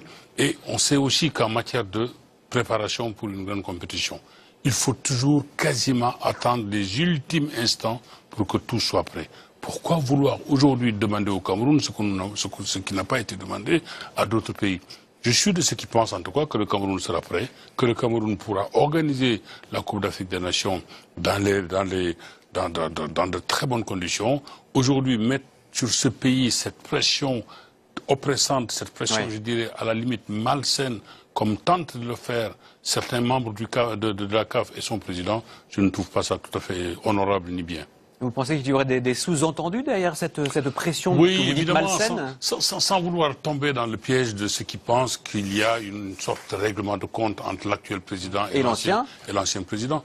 Je pense simplement que depuis son intrusion, depuis qu'il est arrivé en tout cas, Ahmad Ahmad a même eu, j'allais dire, l'imprudence, même j'allais dire l'insolence de dire que le Cameroun n'était pas en mesure d'organiser une compétition avec 4 nations. C'est des choses qui ne se disent pas. Et cela ne se dit pas à propos d'un pays, je dirais, auquel l'Afrique doit tant sur le plan de la reconnaissance mondialement s'entend. Voilà donc, on ne va pas commenter cette réaction de Pape Diouf parce qu'on est déjà longuement revenu sur ce qu'il est en train de défendre comme point de vue, et beaucoup d'acteurs et observateurs sportifs ont d'ailleurs reconnu et ont milité pour ce point de vue de Pape Diouf qui trouve que le président Ahmad a été un peu excessif lorsqu'il a eu à faire cette première sortie. Alors, on va donc parler à présent du championnat d'Afrique des Nations de football au Maroc, la 5e édition avec les Lions à prime s'ils sont pratiquement dos au mur. Alors, je vais vous proposer de revenir en image lors de la première sortie de cette rencontre qui a donc mis aux prises le Cameroun au Congo. Brazzaville, on aura certainement quelques images dans quelques instants. Ou alors, on y va avec le reportage en ce qui concerne donc cette première journée de ce championnat d'Afrique des Nations. On se retrouve juste après. Le faux pas contre le Congo est désormais un lointain souvenir pour Rigobert Song et ses poulains, qui ont à cœur de rectifier le tir lors de la prochaine sortie, le 20 janvier prochain. Les Lions A' poursuivent leur entraînement au grand stade d'Agadir. Les Camerounais n'ont pas trop de choix si jamais ils veulent atteindre les caps des quarts de finale, comme ce fut le cas lors de leur dernière participation au championnat d'Afrique des Nations. Il sera important que l'entraîneur Rigobert Song propose un 11 entrant plus collectif dans le jeu que celui qui a démarré la rencontre face au Congo. On s'attend à des retouches, surtout sur l'entrejeu et à la ligne offensive, puisque le prochain adversaire des Lions A' n'est pas du tout un enfant de cœur. Angolais et Camerounais se connaissent d'ailleurs très bien. Ils se sont déjà rencontrés dans cette compétition, respectivement en 2011, et là, l'Angola avait pris le dessus en quart de finale à l'épreuve des tirs au but. Les Camerounais vont par contre prendre leur revanche lors du CHAN rwandais 2016. En match de poule, les Lions indomptables A' et les Palancas Negras vont s'affronter pour la 3e fois samedi prochain en 3 participations pour chacun. Une victoire est impérative pour les Lions A' avant la 3e et dernière journée dans le groupe D. Mais il faut dire qu'en cas de match nul, un dernier espoir restera lors de la dernière sortie et ça sera face au Burkina Faso. Alors maintenant, je souhaite qu'on dise juste quelques mots en ce qui concerne cette confrontation entre le Cameroun et le Congo. Clément Zeko, je souhaite que vous réagissiez au niveau, ça sera peut-être arbitraire, au niveau de la défense. La ligne offensive du Cameroun, qu'est-ce qui n'a pas marché de l'équipe alignée par Rigobert Song? Non. La défense vous a-t-elle fait satisfaction? Vous a-t-elle donné satisfaction? Sur l'ensemble du match, on ne peut pas dire qu'elle n'a pas donné satisfaction. Encore que sur le pénalty, il est très litigieux. Il est très litigieux parce que le gardien joue le ballon et puis l'arbitre désigne le point de pénalty. Mais dans l'ensemble du match, on voit quand même que les joueurs se déploient autant qu'ils peuvent pour pouvoir garder les goals peut-être vierges. Mais il se trouve simplement que c'est au niveau de l'attaque qu'on manque un peu de baraka aussi. Au niveau de l'attaque? Oui, on manque un peu de baraka parce qu'on a beaucoup de situations. On touche 2 fois le montant, on a l'occasion de scorer, malheureusement, la réussite nous manque. Donc, dans ce match-là, il n'y a que nous n'avons pas eu la baraka nécessaire pour faire la différence. On en avait l'occasion. Et globalement, on a un peu vu les joueurs, à la limite, un peu timorés sur le plan mental. On se serait attendu à ce qu'ils aient la langue plus raisonnable que ce que nous avons vu. On a comme l'impression que les discours ont été très longs et ça a un peu berné, ça a un peu endormi. Et nous osons croire qu'ils seront touchés dans leur moral et que le match de demain sera plus... Alors, vous êtes parti de la défense pour la ligne offensive. Voici le système. Moi, je souhaite que vous vous arrêtez au niveau de l'entrejeu, le milieu de terrain. Comment est-ce que vous l'avez trouvé? Qu'est-ce qui a marché et qu'est-ce qui n'a pas marché lors de ce match contre le Congo-Brazzaville? Ben, on peut dire, hein, si il faut aller au découpage par cas, que je pense qu'on a fait un match moins. On a fait un match moins, même si on a été présent. L'enjeu, il faut le dire, au niveau des transitions, de l'occupation du terrain, on a été suffisamment présent. Bon, ce qu'on n'a pas su apporter dans le jeu, c'est créer le surnombre sur le plan offensif.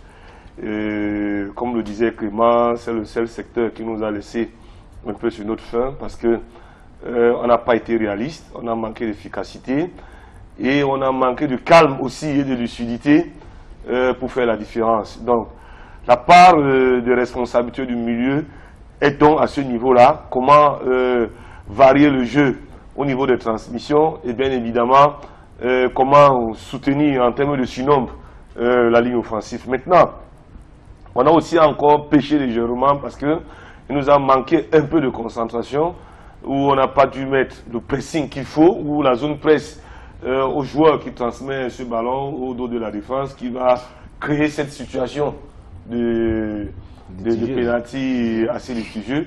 Donc voilà un peu ce qu'on peut reprocher à ce milieu. Je dis un match moins parce que il y avait de la place pour véritablement enflammer le jeu, mettre une certaine vitesse, un certain rythme dans cette rencontre qui pouvait laisser voir clairement les automatismes de conclusion qui pouvaient aboutir, n'est-ce pas, à des situations qui allaient amener le Cameroun de ne pas faire une maîtrise stérile d'une rencontre, mais une maîtrise un peu efficace. C'est-à-dire qu'au-delà des deux ballons manqués qui vont sur les poteaux et autres, si les automatismes avaient fonctionné comme il se le doit, où on aurait pu avoir un joueur assez lucide, assez calme pour mettre le ballon au fond, on ne serait pas là aujourd'hui en train de parler de ce pénalty.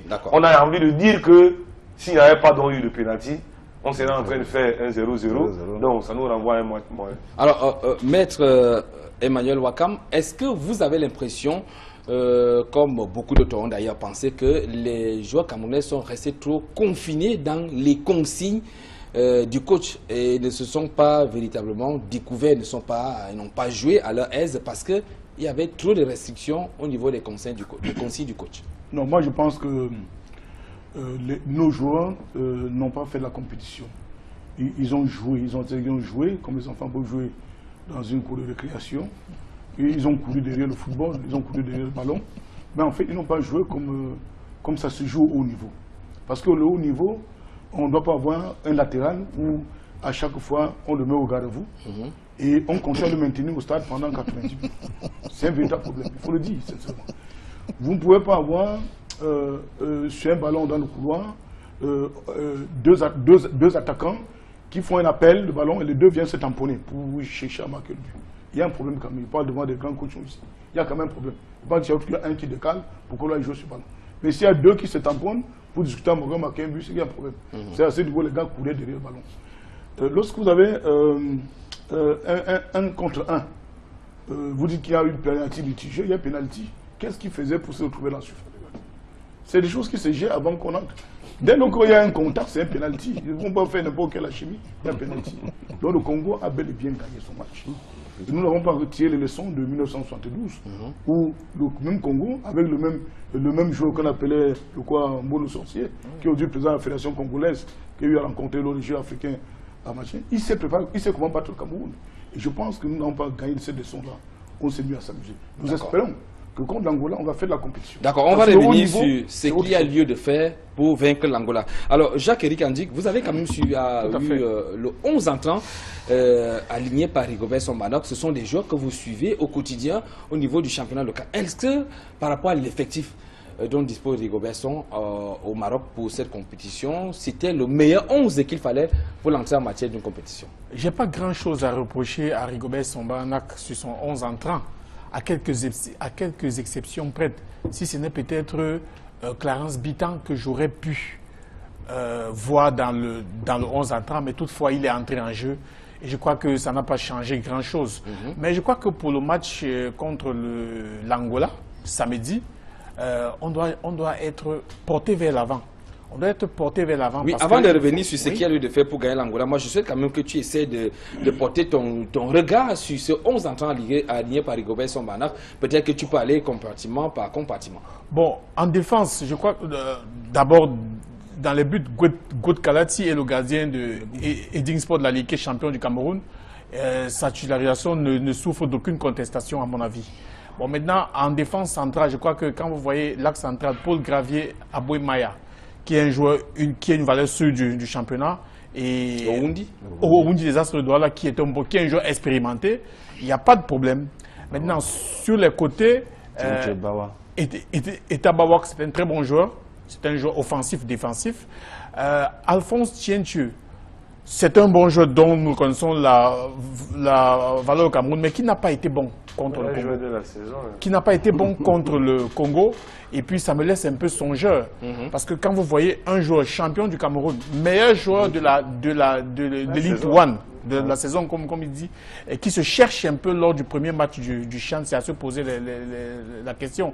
Comment un joueur qui brille sur le plan local, qui est expérimenté quand même, je crois qui a gagné, je crois, 3 trophées sur le plan national, n'arrive pas à s'en sortir au niveau international, c'est vrai que ça me pose un problème. J'espère qu'il va se ressaisir lors du prochain match, parce que sinon, il risque de perdre sa place. Bon, maintenant, au milieu de terrain, je crois que le capitaine Junior Awonon a fait ce qu'il avait à faire.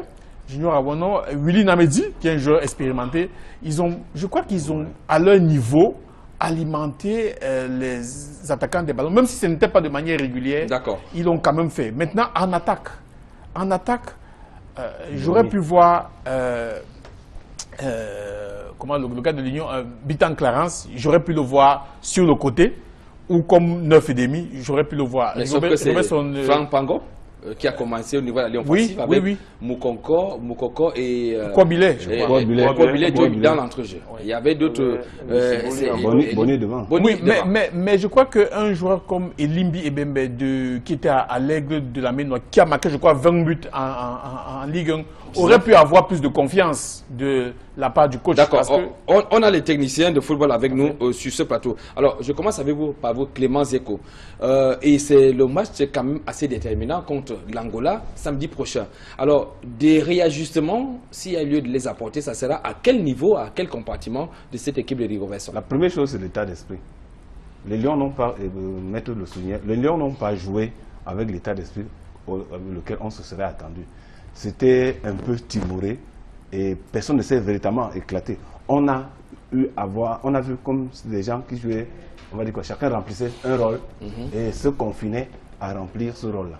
Il faut maintenant qu'ils sortent de ce carcan, qu'ils se mettent dans un état d'esprit de conquérant, qu'ils se disent qu'ils sont dos au mur et qu'ils ont des choses à prouver, d'abord à eux-mêmes et ensuite par rapport à la situation. Parce que ce match-là, il est capital.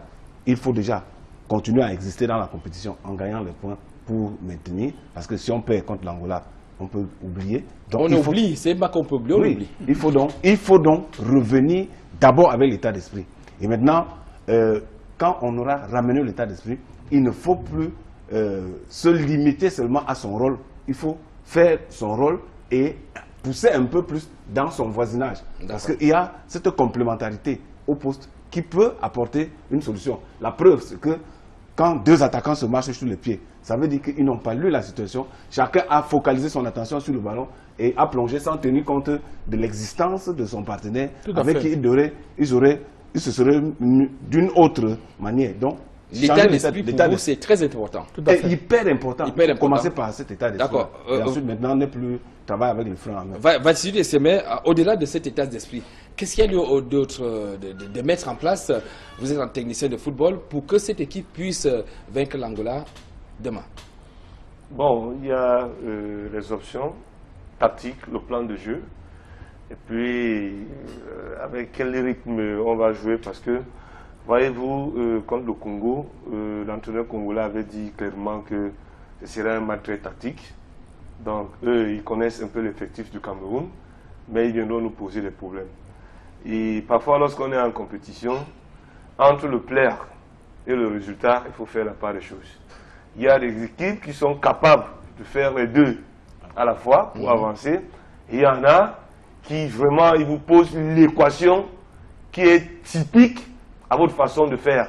Et à partir du moment où vous loupez la question qu'il faut, parce que je vous donne un cas de figure simple. Comment ne pas perdre face à Clément Zeko?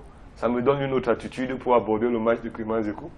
Comment battre Clément Zeko? Ça me met aussi dans une autre attitude. Ouais, c'est cet aspect-là qui nous intéresse. Hein. Mais c'est pas moi qui suis Rigobert.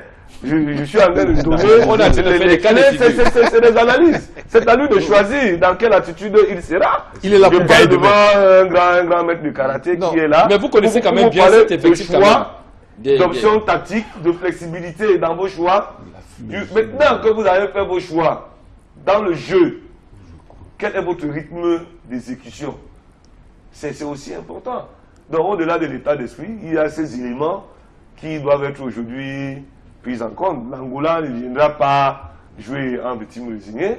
L'Angola peut nous poser, pire encore, des problèmes que le Congo a posé. Et puis, on viendra ici dire qu'on a dominé, on a mis le rythme et tout. Et puis, c'est un ballon de contre. Vassilius, êtes-vous d'accord qu'on réajuste le 11 entrant qui a livré le match contre le Congo? Doit-on le reconduire ou alors il y a quelques réajustements à faire face au Congo? Voyez-vous, dans mon analyse tout à l'heure, je n'ai pas parlé des joueurs. Je vous ai parlé des automatismes de conclusion. Je vous ai parlé de la capacité, au mieux, donc ceux qui sont choisis, n'est-ce pas, de ne pas se contenter de jouer comme le disait Maître, c'est-à-dire de soutenir la ligne d'attaque quand il le faut, de faire un football total. Ça signifie qu'on peut soutenir ces discours aux 11 entrants qui a joué contre l'Angola et le Congo. Il a reconduit de la même manière que les butants sont rentrés. Nous avons un cas de figure, un garçon comme Kobilé, il peut jouer à gauche, il peut jouer derrière l'attaquant. Donc il peut jouer sur le côté comme il peut jouer demi-neuf. Bitan qui va venir, c'est le même registre. Demi-neuf, maintenant il y a des choix à faire. Il y a des choix à faire. Bon, est-ce qu'il va aller dans le choix de dire que je vais reconduire mon même effectif pour qu'ils aillent corriger leurs erreurs, ou je vais faire quelques ajustements, ou je vais changer, peut-être eux aussi seront dans la découverte ou dans la nouveauté. C'est autant de choses. Moi je dis, quand un entraîneur a son destin en main, c'est à lui de faire les choix qu'il faut. Tout ce qu'on est en train de vous dire ici, chaque entraîneur le connaît. Le problème de l'entraîneur avant un match, c'est de faire un choix. D'accord. Et de ne pas aller dans l'incertitude. Et lorsqu'il n'a pas fait son choix, il va transmettre des attitudes à l'ensemble de l'effectif qui ne sait pas quoi faire dans un match. Il fait ses choix et il les assume. Oui, il fait ses choix et il les assume. Alors, Maître Emmanuel Wakam, vous êtes habitué de la haute compétition. Une équipe, les 11 entrants d'ailleurs, contre le Congo, qui a fait cette rencontre et qui n'a pas donné ce qu'on attendait, c'est-à-dire la victoire. On allie la même équipe. Est-ce qu'elle aura la même sérénité, la même lucidité que lors de la première sortie? Est-ce qu'il n'y aurait pas des risques qu'on puisse retomber dans les mêmes travers que lors de la première sortie? D'abord, toutes les équipes ont joué déjà. La première chose que nous devons retenir, c'est que l'Angola, le Cameroun a vu l'Angola jouer. Donc, un coach comme Rigobert, qui a quand même de l'expérience et l'expertise, devrait savoir qu'il a 3 options, comme on a vu. La première chose, c'est de savoir si nos forces sont équidistantes. C'est-à-dire que si j'ai les mêmes valeurs, si mon équipe a la même valeur sur le terrain que l'Angola, j'ai un choix à faire. Par exemple, jouer au milieu de terrain, jouer, n'est-ce pas, au milieu de terrain. Maintenant, si je pense que l'Angola est plus fort que moi, je pense qu'attendre mon camp et puis penser à la stockade après. Et maintenant, si je pense que je suis plus fort que l'Angola, évidemment, il va jouer chez lui. Donc, c'est les options qui se font dans tous les esprits. Et je pense que c'est ce qu'il doit faire demain. Mais s'il joue d'une manière totale, sans tenir compte des forces en face, ça va être compliqué. Donc je pense que Alexandre Song devrait être lucide, calme. Rigobert Song devrait être lucide, calme et savoir que l'adversaire qui est en face, je peux le gagner dans le jeu ou je peux attendre la fin pour gagner. Parce qu'il faudrait éviter de ne pas tomber dans la précipitation. La vitesse n'est pas compatible avec la précipitation. Il faudrait qu'il lise et qu'il soit serein. Mais il y a quand même, pris individuellement, je parlais d'un défenseur tout à l'heure, celui qui a cité le nom, j'aurais entendu qu'il était meilleur joueur. Mais j'avoue que si je suis un entraîneur compétiteur comme celui-là, le titre m'importerait peu. Moi, je pense qu'il n'a pas de place dans cette équipe. Très honnêtement, il faut le dire. Il vaut mieux mettre quelqu'un qui va limiter les dégâts. Parce qu'une ligne défensive, quand même, mais c'est la zone de vérité, c'est là où on marque les buts. Il faut avoir des gens rigoureux. Vous ne pouvez pas comprendre qu'on a un très bon gardien. Tout le monde a bien joué, que l'autre se joue. Mais d'un côté, ça panique. Non. Il ne faudrait pas faire, n'est-ce pas, la figuration bien chicha fait, une faveur bien fait parce qu'on n'a plus qu'un titre. Le titre de compte très très peu. C'est ici et maintenant. Qui est en forme maintenant? Qui peut faire l'instant? Qui a la hâte du temps? Qui a la foi? Et c'est ça la compétition de haut niveau. Voilà, et pour rester autour de ce championnat d'Afrique des Nations de football du côté du Maroc, pour noter qu'il y a déjà 4 pays qui ont obtenu leur ticket de qualification pour les quarts de finale. Il s'agit du Maroc, le pays hôte, le Soudan, la Zambie et la surprenante formation de la Namibie. La deuxième journée dans le groupe C, on a déjà un résultat. Il s'agit du Nigeria qui s'est racheté après le faux pas lors de sa première sortie. Le Nigeria donc qui s'est imposé face à la Libye 1-0 minimum donc pour le Nigeria qui se relance donc dans la compétition. Ce qui fait en sorte que entre Libye et Nigeria, on n'a pas encore pu avoir l'autre équipe qualifiée. Voilà donc l'unique but du Nigeria lors de cette rencontre entre la Libye et le Nigeria. Il faut noter que les Libyens se sont imposés lors de leur première sortie face à la Guinée équatoriale. C'était 3-0, tandis que la formation du Nigeria perdait sa rencontre lors de cette sortie. En ce moment même, les Libyens et ceux qui ont dompté le Nigeria sont en train de s'affronter pour avoir donc le pays qui pourra donc peut-être obtenir son ticket de qualification pour l'étape suivante de cette compétition. Il faut noter que le Nigeria avait fait G égal lors de sa première sortie. C'était contre le Rwanda. Donc actuellement, le Rwanda est face à la formation de la Guinée équatoriale. Je propose à présent de revenir donc sur les images de ces équipes qui sont en pleine mise au vert en attendant bien évidemment la date du kick-off du championnat professionnel du Cameroun. C'est le cas de New Star de Douala qui est donc le vainqueur de la Coupe du Cameroun de football. New Star qui multiplie donc ses matchs amicaux. Eh bien, il y a donc eu cette rencontre amicale avec notamment la formation de As ou Matelo, donc ici à Douala, As Matelo, entre New Star de Douala, que vous voyez donc en image. C'était au stade de Saint-Éloi de Bassa. New Star qui poursuit donc sa mise au vert. En attendant bien évidemment que cette équipe qui sera sur la scène africaine la saison prochaine, on espère qu'avant le kick-off de cette compétition interclub africaine, il y aurait déjà le kick-off du championnat camerounais. Le score de la parute c'était 0 but partout, 1-0, donc en faveur donc, de la formation de Matelo. Matelo qui a donc pris le dessus sur le vainqueur de la Coupe du Cameroun. Assez surprenant quand même. Donc ça signifie que toutes les équipes se préparent pour le prochain championnat. Je propose à présent d'écouter Oscar Eroné, l'entraîneur de As Matelo. Il revient notamment sur la victoire de ses joueurs face à l'équipe vainqueur de la Coupe du Cameroun en 2017. Nous sommes en pleine préparation physique. Il y a aussi des réglages technico-tactiques qu'il faut voir. C'est la période idoine pour ça, parce que quand le championnat va commencer, on aura presque plus de temps. Mais là, la situation ne peut pas être optimale parce qu'il y a encore des choses à refaire. On a beaucoup avancé, je pense. On a beaucoup avancé. Je crois qu'il faudrait davantage continuer pour qu'on soit vraiment prêt au début de la compétition. Ce n'est pas le résultat seulement qu'on pourrait voir. Parce qu'après avoir travaillé 2 heures ce matin et faire un match comme ils ont fait, ça démontre quand même qu'on est sur la bonne voie. On est conscient de la gravité, n'est-ce pas, de la situation.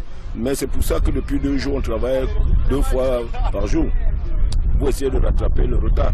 Bon, maintenant, le président de l'équipe, n'est-ce pas, comme il aime bien la gagne, il nous a donné le privilège, n'est-ce pas, de nous déporter, n'est-ce pas, du côté de Limbé à partir de la semaine prochaine pour un retrait qui va nous permettre, n'est-ce pas, de nous concentrer et de mieux travailler. On va aller travailler sur les gazons et à partir de là, on va commencer maintenant à avoir des adversaires un peu plus sérieux, des adversaires un peu plus sérieux, n'est-ce pas, à la dimension de la compétition.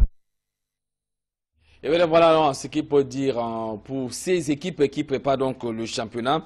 Elite 1 et Elite 2, on attend bien évidemment la date du kick-off. Il y a d'autres équipes qui préparent cette saison sportive. On y reviendra lors des prochaines tranches consacrées au sport sur Equinox Télévision. Le temps pour nous de donner juste un dernier tour de table parce que nous sommes pratiquement arrivés au terme de ce programme. Oui, le réalisateur indique que le programme est fini. Alors, cher monsieur, on espère que la prochaine fois, on reviendra avec des dernières nouvelles, les dernières nouvelles de cette mission de la Confédération africaine de football qui était au Cameroun. Et peut-être on aura déjà vendredi prochain la date, qui sait, du kick-off du championnat de l'Elite 1 et l'Elite 2. Il faut dire que la Ligue de football professionnel du Cameroun réunie à Yaoundé a donné entre autres raisons le fait que les émissaires de la CAF étaient au Cameroun. Il n'y a pas encore eu la subvention de l'État et même certains stades qui seront donc fermés pour révection en vue dans la Coupe d'Afrique des Nations en 2019. Des sujets et bien d'autres qu'on aura donc l'occasion l'opportunité d'aborder lors des prochaines émissions sur Equinox Télévision. Merci à vous, Vassilius Seseme, d'avoir été là. Merci à Maître Emmanuel Wakam, président de la Fédération camerounaise de karaté et discipline affinitaire. On espère que vous allez davantage nous ramener des médailles en 2018. Oui, non seulement ça, nous avons un festival des arts martiaux ici, le FADAM, au mois de 6 avril 2018 à Yaoundé et le 7 avril 2018 du côté de Douala. En ce qui concerne les médailles, nous savons compter sur nos jeunesses. Au niveau africain, on est quand même deuxième. Au plan mondial, 196 nations, nous sommes 26e pays mondial. Et nous pensons améliorer notre ranking avec le travail de fond que nous sommes en train de faire. Merci à vous, Maître Emmanuel. Jacques-Éric Andic, journaliste au quotidien Mutation. J'espère que la discrimination qu'il y a eu lors de la visite du stade de Japoma ne va pas du tout vous décourager dans votre émission d'enquête. Non, pas du tout. Non. De l'information sportive, la bonne d'ailleurs. Non, pas du tout. Mais je voudrais profiter avec votre permission pour avoir une pensée pour ma tante, Maman Nganemoul Solange, qui nous a quittés mercredi dernier ici à Douala. Que la terre de nos ancêtres lui soit légère. Alors, la terre de nos ancêtres soit également légère à Benjamin Massing, ancienne gloire du football camerounais, qui sera conduit à sa dernière demain. Samedi, on ne l'oublie pas du tout, du côté de Edea, non loin d'Edea, son village natal, Clément Zeko. Merci d'avoir été là ce soir. Merci. Merci. Nos pensées les plus pieuses accompagnent à sa dernière demeure Benjamin Massing, que nous avons aimé et qui nous a donné beaucoup de joie en 1990. Merci à vous, chers téléspectateurs, vous qui avez été là tout au long de ce programme. On vous rappelle que lundi, lors de l'émission de 100% Foot, on va revenir sur les images exclusives de la levée de corps des obsèques de Benjamin Massing et bien évidemment d'autres images de football puisqu'il s'agit de 100% Foot. Lundi prochain, nous serons bel et bien au rendez-vous. Merci à toute la grosse équipe menée par Emos Mongo, notre réalisateur. Rendez-vous vendredi prochain lorsqu'il sera 21h. Bonsoir.